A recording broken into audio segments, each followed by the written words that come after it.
Assalamualaikum warahmatullahi wabarakatuh. Selamat siang Sobat PBB dimanapun Anda berada. Dan sekarang kembali lagi bersama saya Tommy Ahmad Pratomo, Ketua Departemen Kajian Strategis DPP Partai Bulan Bintang. Dan di sebelah kiri saya ada abang saya, Bang Randi Bagasyuda, Ketua Bidang Pemenangan Pemilu DPP Partai Bulan Bintang. Dan sekarang kita sedang ada di Lembang ya Bang ya. Ada acara di sini alhamdulillahnya, dan juga mungkin hari ini podcast kita kali ini mungkin Bang Randi ada yang mau diceritakan tentang pengalaman beliau selama 2 bulan ini menghilang dari peredaran rapat-rapat dan segala macamnya di DPP Partai Bulan Bintang. Ada apa 2 bulan ini? Nanti kita tanya-tanya lebih lanjut ya. Dan mungkin sekarang bagi teman-teman yang penasaran, langsung aja ya, kenapa sih Bang Randi menghilang selama 2 bulan ini gitu. Monggo silakan Bang Randi. Ya, bismillahirrahmanirrahim. Assalamualaikum warahmatullahi wabarakatuh. Waalaikumsalam. Selamat siang Sobat PBB dimanapun Anda berada. Alhamdulillah qadarullah, saya pertanggal 22 Januari itu divonis ya. Saya kena COVID-19 dan alhamdulillahnya sebulan 2 bulan ini baru dinyatakan betul-betul negatif, betul-betul sudah sembuh total begitu, dan baru bisa menyapa teman-teman lagi. Mohon maaf saya banyak hilang di peredaran begitu ya. Nah, saya langsung aja Mas Tommy ya. Ya langsung aja Bang. Kira-kira pertama tuh gimana bisa kena? Iya, jadi yang saya ingin share pada teman-teman adalah tetap menjaga protokol kesehatan. Kenapa? Karena walaupun angka penularan COVID kita sudah turun 50% dari puncak-puncaknya, kebetulan saya kena itu di saat puncak-puncaknya Mas Tommy, di saat 13.000 kasus per hari begitu ya. Kalau ditanya kena di mana nggak tahu, itu betul-betul nggak tahu. Saya sih merasanya, ini Mas Tommy tahu lah, kita termasuk salah satu yang disiplin gitu kan Ya. Kalau nggak pernah kumpul-kumpul, setahun nggak pernah ke mall. Dulu mungkin seminggu bisa 2 kali ke mall, sekarang nggak pernah ke mall, benar-benar nggak pernah kumpul kalau nggak penting-penting banget gitu. Jadi memang karena sifatnya pandemi, jadi udah nggak ke-trace lagi di mana kenanya. Dan 1 minggu sebelum saya kena itu, saya ingat-ingat memang kayaknya kegiatan saya pun sangat terbatas, dan tidak ada kumpul-kumpul yang melibatkan banyak orang begitu. Adapun beberapa kawan yang sempat berinteraksi dengan saya pun saya minta untuk tes swab, mereka semua negatif. Nah, makanya bingung juga kena di mana begitu. Nah, curiganya itu mungkin salah satunya adalah dari jajanan. Ya, entah itu saya pakai online atau yang lewat begitu ya. Jadi makanya ini hikmah pertama teman-teman sekalian, kalau kita sudah terbiasa dengan 3M, mencuci tangan, memakai masker. Nah, ini kita hari ini kita siap masker ya. Cuman supaya suaranya jernih kita lepas masker, dan ini kami berdua sudah di swab dan alhamdulillah negatif. Jadi kita nggak pakai supaya suaranya lebih jelas. Jadi 3M itu saya mau tambahin jadi 4M Mas Tommy. Apa tuh teman-teman? 1M-nya? Jadi yang pertama kan tetap kita harus pakai masker dimanapun kita berada. Kedua, rajin mencuci tangan. Ketiga, menjaga jarak. Nah, yang keempat ini saya ingin mensosialisasikan 4M. Yang keempat ini adalah memasak kembali. Jadi M itu yang keempat adalah memasak kembali jika membeli makanan dari luar. Saya curiganya mungkin itu dari makanan dari luar. Karena saya secara interaksi dengan Mas, ya ini sangat terbatas lah. Mas Tommy kalau mau ke rumah saya pun harus swab, karyawan saya mau datang ke rumah juga harus tes swab dulu gitu ya, dan semuanya protokol kami ketat. Tapi ya qadarullah masih kena aja gitu ya. Nah, saya 2 bulan Mas Tommy hilang karena mengikuti protokol WHO yang agak lama sebetulnya. Betul-betul sampai negatif baru boleh berinteraksi keluar. Nah, awal mula kena itu, gejala saya adalah, saya ingat sekali waktu itu sekitar tanggal 21 Januari yang hari Rabu kalau nggak salah. Itu saya nggak bisa tidur. Nggak bisa tidur, terus... Pusing apa kenapa dulu? Belum, nggak ada. Ini masih sehat-sehat aja nih. Nah, perlahan karena nggak bisa tidur, terus besoknya kan Kamis malam. Kamis pagi ya. Bangun tidur? Enggak, saya nggak tidur itu satu malam nggak tidur karena nggak bisa tidur, bolak-balik aja. Ya, ya. Jadi saya bablas tuh sampai subuh karena memang niatnya mau saum kan. Jadi sekaligus kita sahur. Hari Kamisnya itu mau puasa begitu ya. Baru setelah subuh saya tidur karena hari itu sedang nggak ada kegiatan. Nah, bangun tidur itu sekitar sebelum zuhur ya. Itu badan mulai nggak enak itu. Badan mulai nggak enak, cuman kesaru tuh apa ya, tersamar dengan kondisi puasa. Jadi saya mikirnya, oh ini lemas gara-gara badan nggak enak gara-gara puasa gitu. Nah, mulai nggak enak hari Kamis itu. Nah, saya janji dengan Kiai Masrur, kan kita mau ada peringatan 1 tahun COVID kan. PBB kan termasuk salah satu yang paling pertama menyadarkan masyarakat dan pemerintah mengenai bahaya COVID ini. Saya ingat tahun lalu 24 Februari kita pertama kali seminar ya. Di RC itu ya Bang ya? Di RC, karena memang kita melihat gejala pasien pneumonia itu meningkat drastis di Jakarta kalau nggak salah. Nah, cuman waktu itu masih denial kan, COVID nggak ada di Indonesia dan sebagainya. Tapi kita PBB yang pertama mensuarakan hati-hati dengan COVID dan kita minta lockdown waktu itu. Nah, jadi waktu itu Dr. Norman minta saya untuk jadi ketua panitia lagi peringatan 1 tahun COVID. Maka kemudian saya mau koordinasi ke Kiai Masrur. Jadi hari Kamis sore itu saya janji buka puasa bersama dengan Kiai Masrur. Kadorolohnya saya nggak maksain diri teman-teman. Nah, ini hikmah ya. Hikmah yang pertama, jadi saya nggak maksain diri. Begitu saya nggak enak badan, saya izin sama Kiai, mohon maaf Kiai nggak bisa hadir untuk persiapan 1 tahun COVID itu karena saya kondisi sedang nggak enak badan. Jadi rencananya mau buka puasa bersama di rumahnya Kiai Masrur gitu. Di Bekasi Bang ya? Di Bekasi. Nah, habis itu ya udah nggak apa-apa kata Kiai kan. Saya tunggu aja subuh di sini. Jadi diajak subuhan tuh hari Jumat.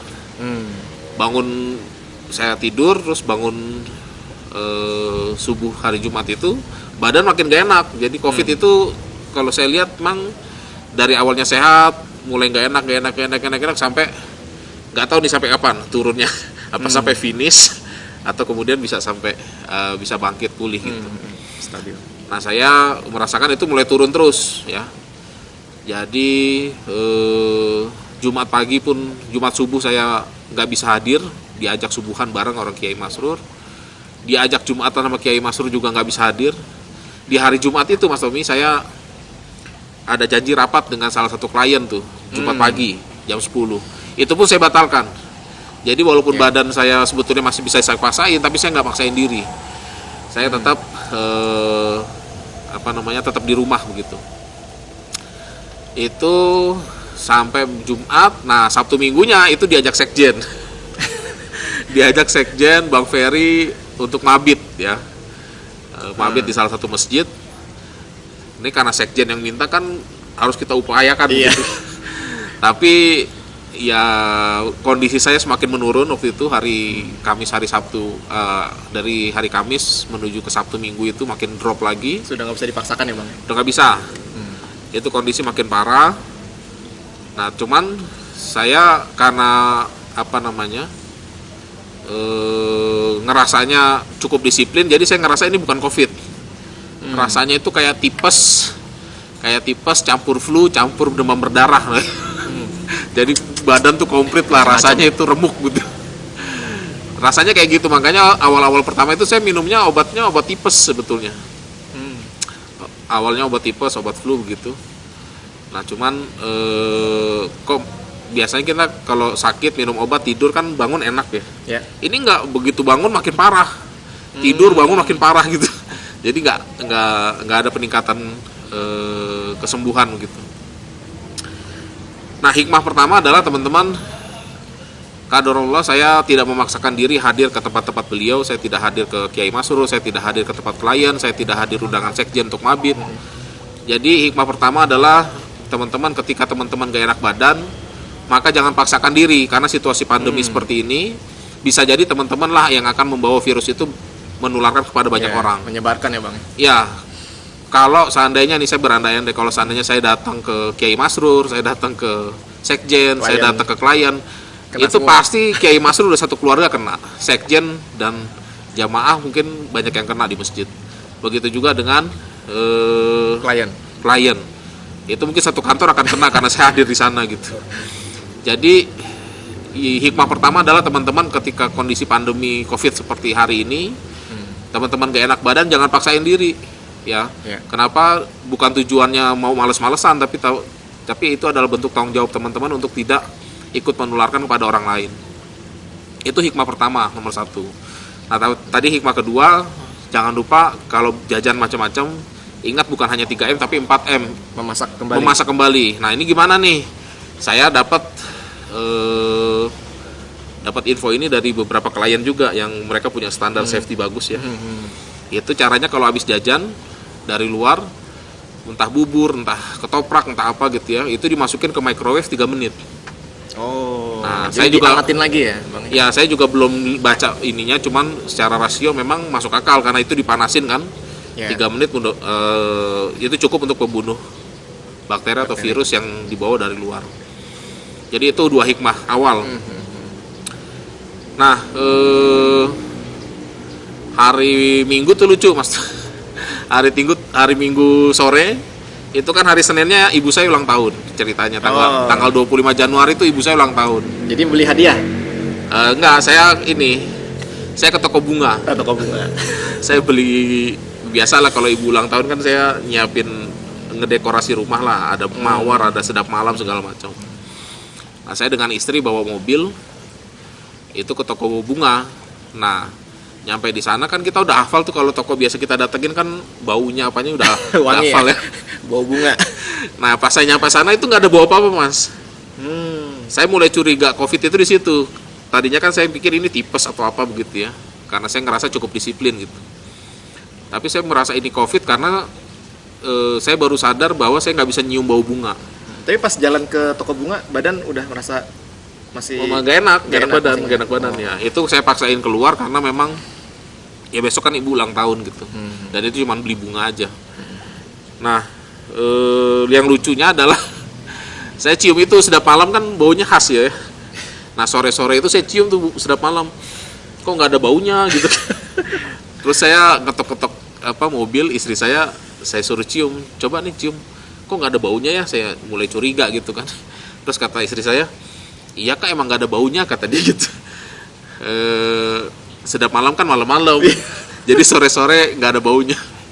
Nah, ternyata saya dan istri saya sebetulnya udah positif. Karena dia nggak ikut nyium. Cuman kita tuh waktu itu belum sadar.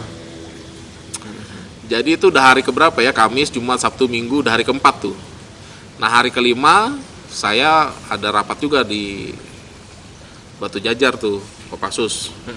Itu saya nggak bisa berangkat, Mas Tommy, karena kondisi waktu itu sudah ngos-ngosan. Ini saya ngobrol gini ngos-ngosan. Iya, ngobrol aja ngos-ngosan, teman-teman. Tadi kita habis naik tanjakan soalnya.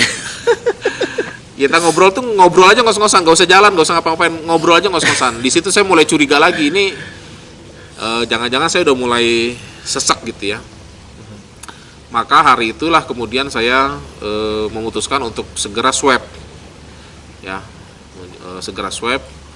Alhamdulillah. Nah, ini yang saya juga heran ya, di tengah pandemi kayak gini, beberapa fasilitas kesehatan kita justru itu tes PCR harus nunggu sampai 3-5 hari, Mas. Padahal kan kita perlu diagnosa cepat untuk bisa menentukan langkah-langkah ya. Betul. Nah, kalau mau cepat memang ada biaya yang lebih harus kita bayar. Maka hari Senin itu saya putuskan untuk tes swab. Nah, saya tes swab hari itu juga. Cuman kan keluarnya 6 jam ya. Jadi dia datang siang.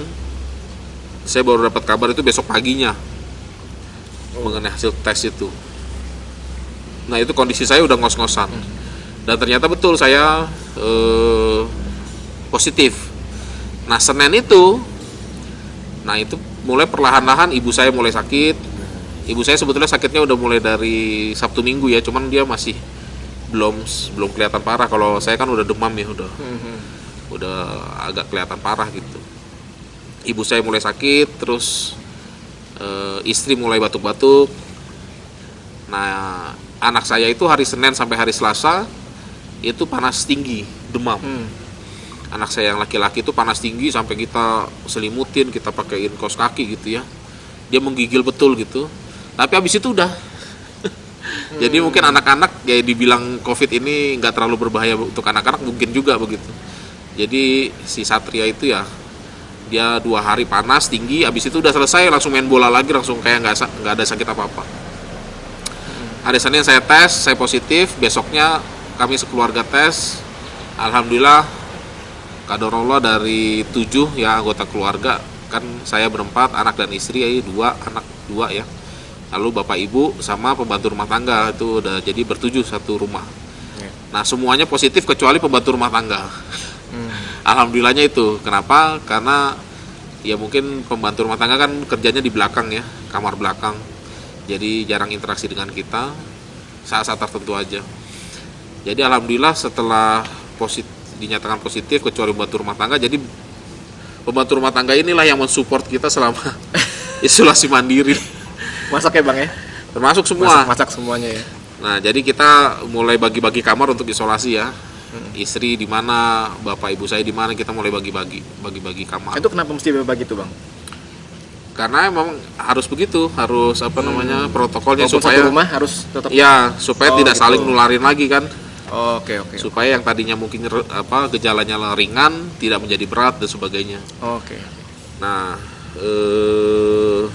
saya kondisi udah ngos-ngosan, maka yang saya beli pertama itu bagi teman-teman yang punya mengalami COVID, teman-teman yang saya rasakan ya, yang paling membantu itu memang vitamin. Jadi vitamin itu vitamin C kompleks, B kompleks, D, E, pokoknya lengkap lah ya. Itu saya langsung suplai untuk keluarga saya, 1 hari harus masuk vitamin semua begitu. Yang kedua saya beli oximeter.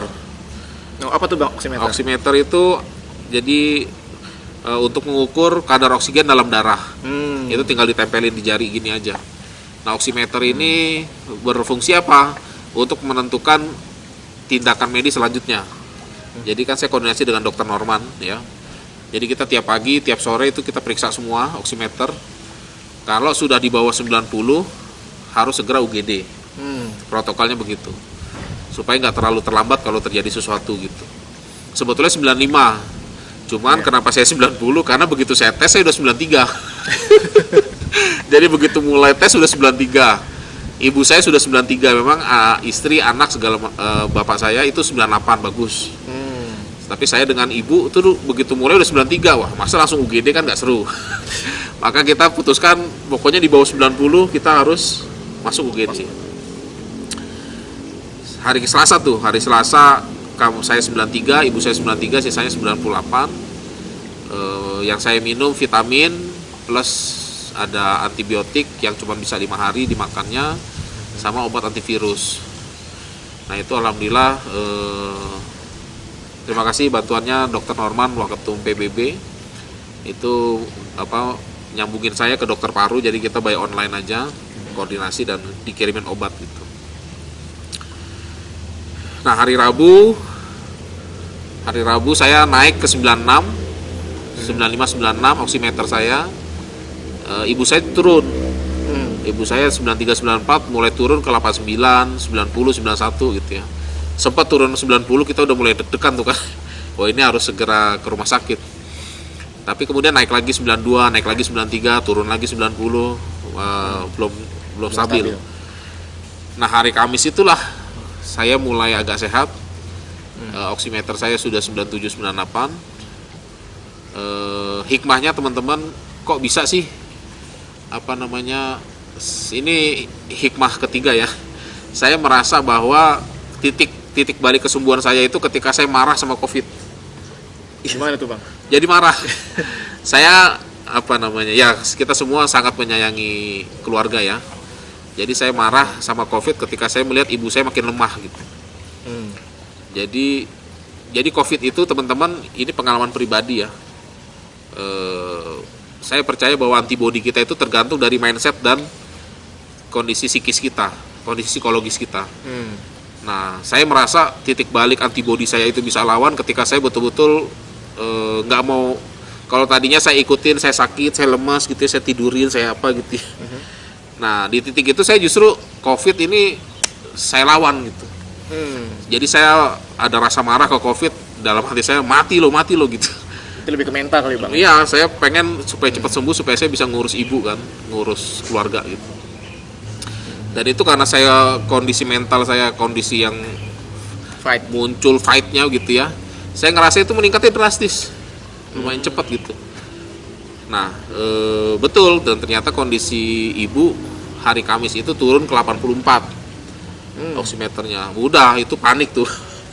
Nah, 84 meskipun naik 89 tapi tetap di bawah 90. Itu kalau oximeternya di bawah 90 itu warnanya udah merah.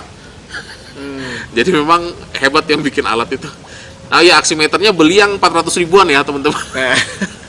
Saya beli yang murah ya Bang ya? Saya beli online ada yang 100 ribu, kan kita mau tadinya satu kamar pegang satu gitu ya.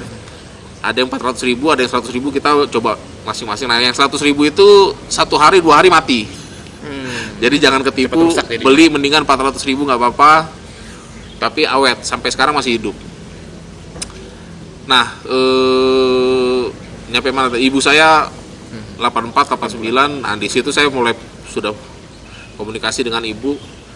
Nah ini hati-hatinya gini teman-teman, kondisi yang disebut dengan happy hipoksia itu.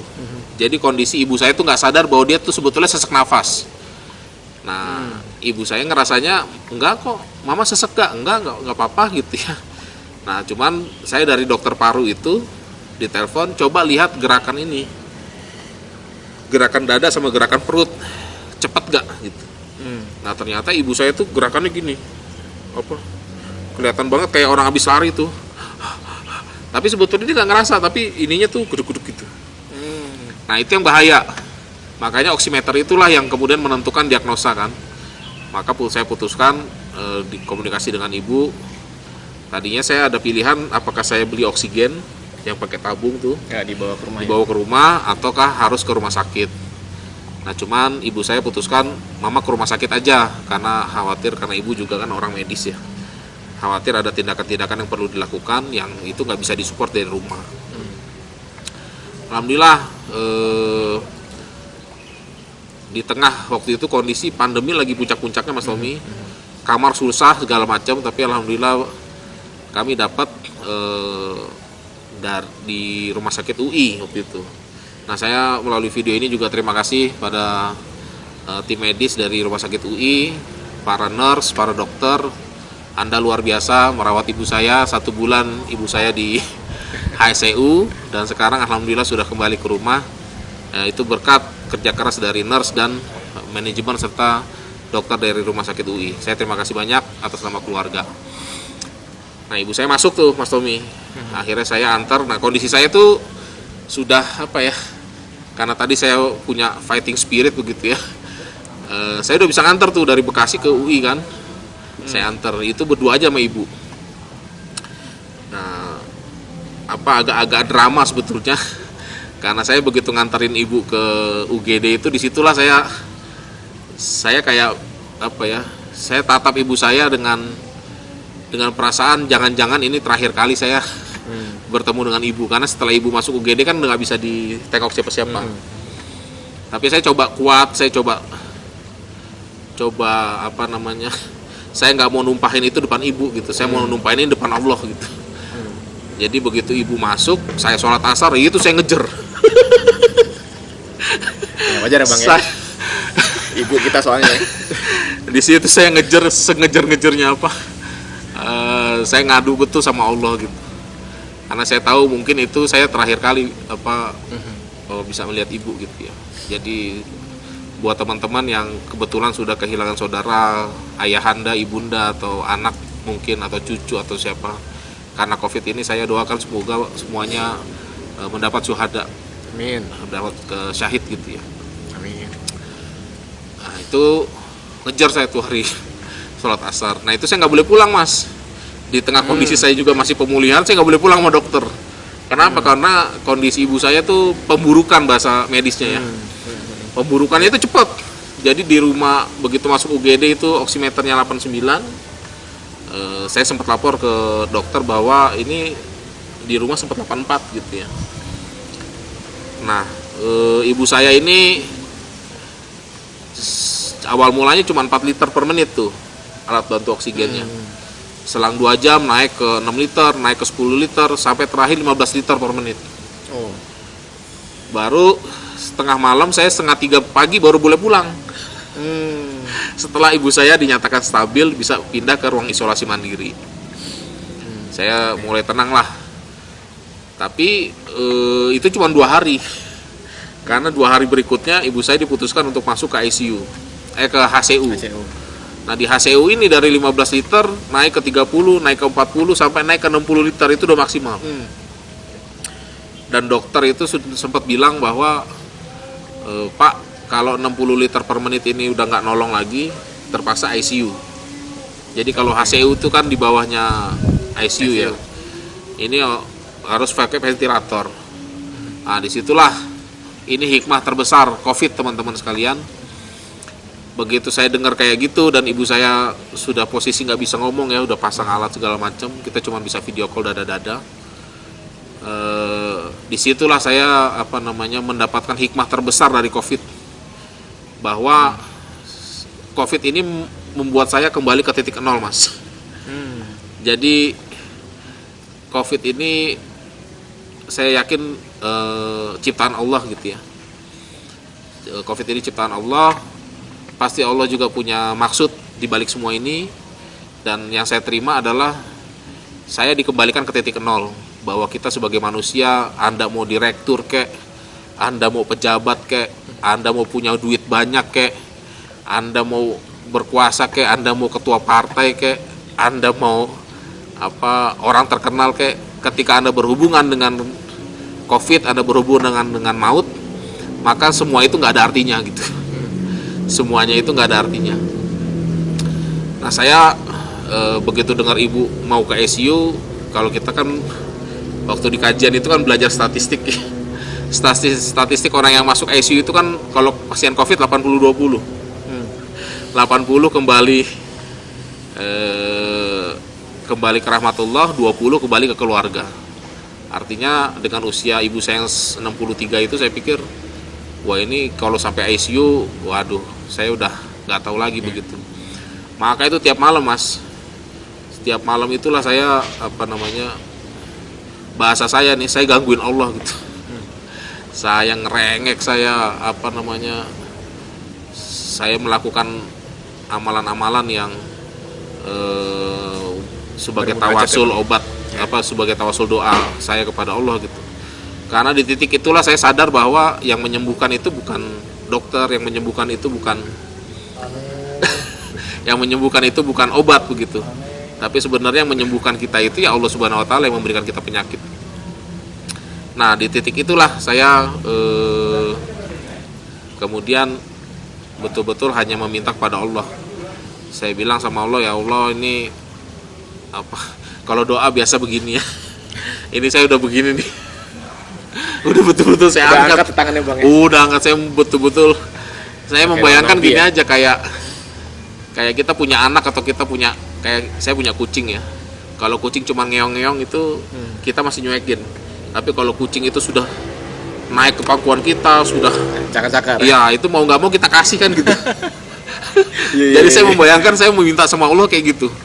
Kalau anak kita masih minta ini, kita masih mungkin agak cokin, ya ntar gitu. Tapi kalau anak kita sudah mulai nangis, sudah mulai, kita pasti apa sih gitu. Nah, saya membayangkan saya itu minta sama Allah kayak gitu. Jadi kalau saya doa biasa-biasa aja, mungkin Allah juga ya udahlah, ya udah yeran kayak gitu aja kali. Tapi ini saya betul-betul saya sempat bilang, ya Allah, setiap malam saya gangguin gitu. Sampai Engkau putuskan 2 hal, saya bilang gitu. Engkau sehatkan kembali ibu saya tanpa bekas, kesembuhan yang tanpa sisa, atau memang kalau kehendakmu, hamba mohon mudah-mudahan ibu hamba menjadi bagian dari orang yang syahid gitu. Karena itulah harapan terbesar kita. Kalau memang sudah harus ditinggalkan oleh ibu, tidak ada yang bisa memanjangkan, tidak ada yang bisa menunda kematian, tapi kita berharap kematian terbaik yang diberikan Allah. Itu saya merasa di titik nol. Itu rumah sakit, Mas, minta tanda tangan, ini obat mahal, tanda tangan gitu. Karena bagi kita itu uang udah nggak ada harganya. Obat itu semahal apapun akan kita upayakan. Jadi, tapi kita juga sadar bahwa bukan obat itulah yang ngobatin, ngerti gak, Mas? Saya berada di sebuah titik di mana akhirnya betul-betul saya bergantung hanya pada Allah gitu. Dokter, rumah sakit, peralatan medis, obat itu hanya sebagai tawasul dan ikhtiar saja. Jadi hikmah terbesar adalah saya ngerasa kayak saya tuh dimurnikan lagi tauhid gitu. Tauhid yang pernah kita belajar bahwa semuanya hanya Allah. Termasuk kita di partai ini kita percaya bahwa yang memenangkan kita hanya Allah dan sebagainya, bukan uang, bukan apa. Kita pernah belajar itu, cuman kadang kita lupa. Kadang kita menuhankan obat. Karena kita menuhankan politik. Begitu kita sakit, kita ngerasa obat itu yang nyembuhin kita, padahal bukan. Nah, itulah kadang tauhid kita menjadi yang saya rasain agak geser begitu ketika kita menuhankan obat, menuhankan dokter, menuhankan rumah sakit. Oh, rumah sakit ini bagus, kalau kesini pasti sembuh. Nah, di titik itulah kita sebetulnya tauhid kita agak geser tuh. Di titik itulah saya hikmah terbesar COVID yang saya rasakan adalah saya kembali lurus lagi tauhid saya gitu. Bahwa semua ini Allah aja gitu.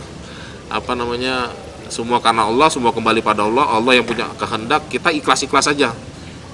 Ikhtiar tetap perlu maksimal, tapi kita bergantungnya bukan lagi pada obat, bukan lagi pada uang, tapi bergantung langsung pada Allah, pada yang Maha Kuasa. Di situ saya betul-betul ketika saya mendapatkan hikmah itu betul-betul saya gantungin, ya Allah terserah engkau gitu, saya bilang gitu. Tapi saya minta mohon dua, kalau engkau ridho. Dan saya sebutin tuh amal-amal kebaikan ibu ya, amal-amal kebaikan yang mungkin saya juga punya. Kalau engkau ridho dengan amal saya yang ini, saya sebutin lah. Semoga Allah berkenan mengabulkan dua permintaan saya itu. Allah sembuhkan. Lalu kalau Allah memang berkehendak lain, ya mudah-mudahan Allah syahidkan. Nah, itu berangsur-angsur, Mas. Itu seminggu, Mas. Seminggu dapat kabar ibu tiba-tiba alhamdulillah turun dari 60 ke 30 bantuan napasnya. Nah, ini lucu ya. Lucunya adalah ketika saya merasa ibu itu mulai turun dari 60 liter per menit ke 40 liter per menit, terus turun lagi ke 30 liter per menit. Di situ doa saya mulai kendor. Oke. Karena mungkin saya juga udah capek, 1 minggu tidur malam nggak pernah tidur, di atas sajadah begitu. Jadi 2 hari itu saya dapat kabar bagus, saya mulai agak kendor nih. Nah, tiba-tiba dapat kabar pemburukan lagi. Oh. Jadi sempat 30, tapi habis itu ibu naik lagi 40, naik lagi ke 60. Lagi ya, Bang, ya? Nah, ini pemburukan yang kedua. Di situ saya kayak merasa ditegur sama Allah. Baru saya Allah kasih sedikit aja nikmat, kok langsung kendor sih, mana rengekan kamu gitu. Saya ngerasa ya Allah bilang gitu. Maka 2 hari ibu pemburukan lagi, geber lagi tuh, doa lagi gitu. Jadi saya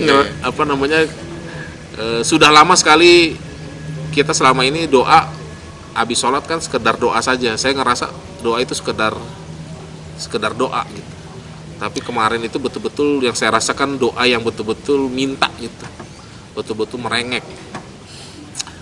Nah, itu saya geber lagi. Banyak juga keluarga yang laporan doa gitu ya. Bantu juga kesembuhan ibu. Selang ibu tuh pokoknya total di ICU 30 hari ya. Sebulan ya, Bang? Sebulan. Dan alhamdulillah berangsur-angsur pulih sampai akhirnya bisa keluar. Jadi hikmah terbesar teman-teman sekalian adalah hikmah dari COVID ini, sebetulnya yang saya rasakan, saya memurnikan lagi kembali tauhid saya pada Allah gitu. Bahwa segala sesuatu ini nggak ada apa-apanya, ini punya Allah semua. Allah bisa ambil kapan aja, Allah bisa cabut kapan aja, Allah bisa. Ya, semua yang berkuasa itu Allah. Jabatan direktur, jabatan apapun yang kita punya, harta itu semua milik Allah. Dengan Allah begini aja udah selesai. Jadi saya ngerasa begitu. Itu hikmah terbesar kita, teman-teman, yang saya rasain ya. Mudah-mudahan tadi ada hikmah teknis, ada hikmah ruhiyah gitu ya. Kalau hikmah teknis tadi, kalau Anda sakit jangan kemana-mana. 4M. Yang kedua adalah 4M, memasak kembali salah satunya. Ya. Lalu ada minum vitamin ya. Vitamin itu yang saya rasakan memang cukup membantu begitu. Karena memang nggak ada obatnya ada antibody dan itu vitamin ya. Yang keempat, saya punya pengalaman ruhiyah, hikmah terbesar sebetulnya dari COVID ini adalah ayo kita kembali meluruskan tauhid kita, termasuk kita di partai ya. Kita menang bukan karena kita punya modal banyak, bukan. Semua itu karena Allah sudah turun tangan. Kalau Allah sudah turun tangan, Amin. Insya Allah lah. Yang penting kita ikhtiar terus, kerja politik jalan terus, tapi kemenangan hanya milik Allah. Amin. Gitu Mas, kira-kira perjalanan hidup saya 2 bulan ini ya. Kemarin sempat negatif, terus tes lagi karena protokol kesehatan itu yang WHO yang lama ya. Setelah dinyatakan negatif, itu harus tes lagi 2 minggu kemudian. Nah 2 minggu kemudian ini saya positif. Tapi CT saya sudah di atas 30, sudah 34 lah, hampir sembuh. Itu kenapa tuh Bang bisa positif lagi? Ada apa tuh kata dokter? Kata dokter mungkin ini karena jadi alat itu kan mengetes apakah ada virus atau enggak dalam tubuh. Ya. Nah, mungkin itu sisa-sisanya bangke-bangkainya. Bangke-bangke virusnya ya. Nah, itu makanya nilai CT itu perlu. CT itu kalau dia aktif, dia berbahaya, dia menularkan itu di bawah 20 kalau nggak salah. Nah, jadi kalau CT 34 itu ada tapi sudah tidak aktif dan mungkin sudah bangke-bangkainya sisa-sisanya. Tapi karena memang saya mengikuti protokol WHO yang lama, Jadi ada 2 mazhab nih Bang ya? Ya. WHO lama, WHO baru nih Sobat PBB. saya juga baru tahu tuh. Jadi kalau WHO baru itu kalau nggak salah ya, ini tolong lurusin ya kalau salah ya. Kalau WHO baru itu kalau sudah tidak ada gejala dan CT sudah di atas 30 itu sudah dianggap sembuh.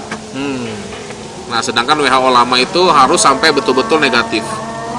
Jadi 2 minggu dinyatakan negatif, Tes lagi 2 minggu lagi. tes lagi 2 minggu kemudian kalau negatif lagi baru sembuh. Oke. Tapi kalau saya kan negatif, Positif lagi. Jadi saya 2 minggu lagi nambah negatif, 2 minggu lagi. negatif. Itulah lagi, kenapa baru. saya lama 2 bulan.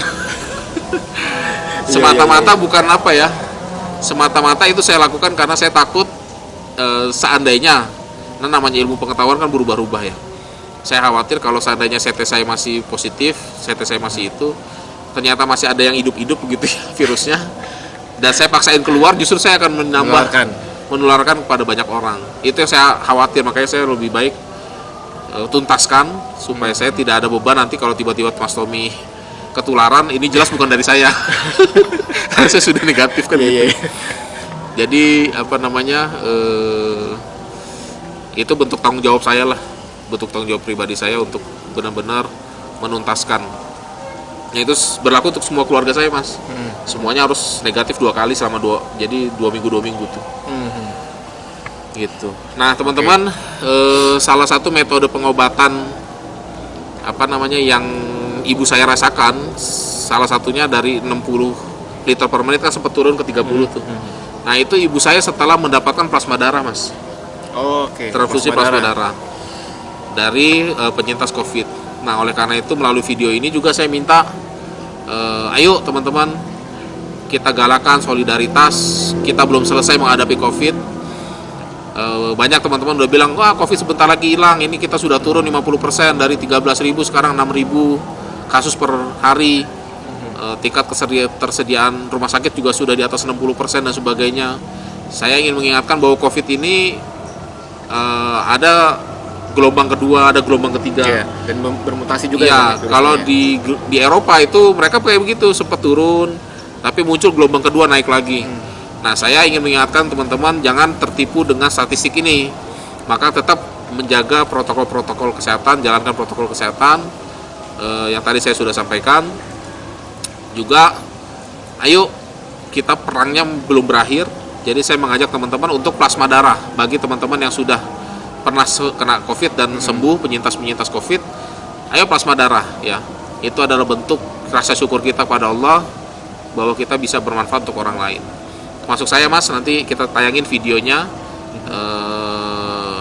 ketika saya menyumbangkan plasma darah untuk teman-teman, sahabat atau saudara ya kita yang sedang berkesusahan Ya. menghadapi COVID Sedang di rumah berjuang sakit. ya, Bang? Ya, karena yang ibu saya rasakan itu habis dia plasma darah kok tiba-tiba sempat enak, tapi habis itu meskipun dia pemburukan lagi ya, tapi ya saya merasa itu bagian dari ikhtiar atau gerakan nasional yang perlu kita galakan. Jadi pada teman-teman, tolong share video ini, ajak semua penyintas COVID untuk meramaikan PMI, dan itu hanya 3 bulan mas. Jadi penyintas COVID yang baru sembuh 2 minggu sampai 3 bulan itu yang boleh untuk menyumbangkan plasma darah.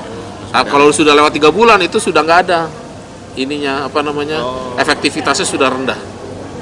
Oke. Jadi yang baru sembuh 2 minggu sampai 3 bulan, ayo saya ajak kita ramaikan PMI, kita ramaikan unit-unit transfusi darah. Ini sebagai bentuk solidaritas kita, bentuk rasa syukur kita kepada Allah Subhanahu wa taala yang telah menyembuhkan kita, menyelamatkan kita dari COVID-19. Itu kira-kira Mas Tommy, Ya, ada oke. pertanyaan lagi? Oke, kayaknya cukup ya Bang ya. Kan udah panjang lebar banget tadi udah jelasin sama Bang Randi, pengalaman beliau, pengalaman keluarga beliau juga. Dan semoga kepada Sobat PBB dimanapun berada, semoga kita bisa menjaga kesehatan kita. Jangan lupa tadi 4M ya Bang ya. M. Dan juga kita tingkatkan lagi rasa syukur kita, rasa tauhid kita tingkatkan lagi pada Allah Subhanahu wa taala. Oke, mungkin cukup sekian podcast kita kali ini. Nantikan podcast kita selanjutnya. Wassalamualaikum warahmatullahi wabarakatuh. Waalaikumsalam.